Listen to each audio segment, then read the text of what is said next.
व्यवस्था फेर्दैनौँ, प्रजातन्त्रका खिलाफमा जाँदैनौँ। हामी नेताका विरुद्ध औँला ठडाएर कुरा गर्न सक्ने चिजको जब जब कमी भयो, प्रजातन्त्र कमजोर भएको छ, श्रमिक नेता र राज्यको बीचको सम्बन्ध टाढिएको छ, त्यसले समाजमा अराजकता निम्ताउँदैछ।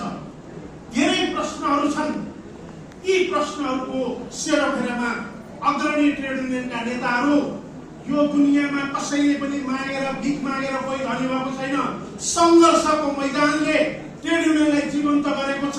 सङ्घर्ष र जेल नेल प्रवासले प्रजातन्त्र प्राप्त भएको विषय आज नेताहरूले बिर्सिरहेको, जनतालाई र कार्यकर्तालाई अनुभूति भइरहेको यो विषयमा अब हामीले एउटा ठोस बाटो तय नगर्ने हो भने ट्रेड युनियन किन चाहियो, प्रजातन्त्र किन चाहियो, लुगा किन लाउनु पर्यो, खाना किन पर्यो, न्यानो लुगा किन जानु पर्यो, स्वास्थ्य उपचार किन चाहियो, सबैले आफ्ना चिजले भन्नेछन्।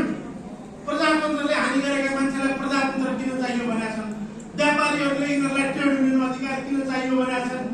अहिले एउटै चिज भन्छु, यो आन्दोलन धर्मराएको छ, काङ्ग्रेसको समाजवाद धर्मराएको छ।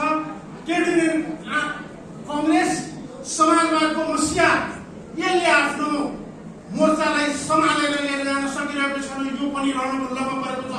यो चिजहरू दुवै सिद्धिने अवस्थामा काङ्ग्रेसको नेता संसदमा नहुने अवस्था हुन सक्छ र ट्रेड युनियनका नेताहरू यो ट्रेड युनियन गतिविधिमा नरहेर तपाईँका जीविकाका विषयमा तपाईँहरू वकालत गर्न सक्ने अवस्था हुनु हुँदैन।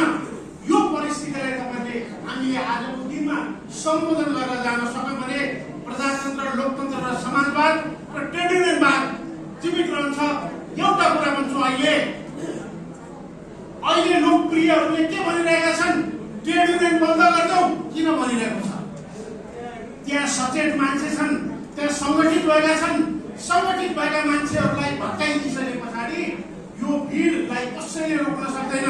आज सुन्दैछु के अरे नायक सुब्बासम्म ट्रेड युनियन अधिकार,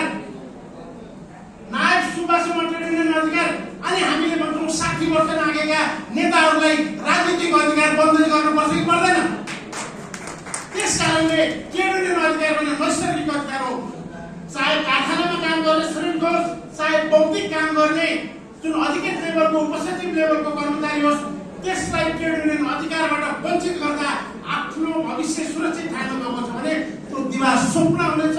यसैको माझमा एउटा डिस्कसन निकालेर यो आजको स्थापना दिवसले सन्देश दियोस् भन्ने कुरा राख्दै मैले कतै बोलिरहँदा, सम्बोधन गरिरहँदा, यहाँलाई आतिथ्यता, यहाँलाई निमन्त्रणा गरेर यहाँ राखिरहँदाखेरि भएका भुलचुक सम्पूर्ण चिजहरूबाट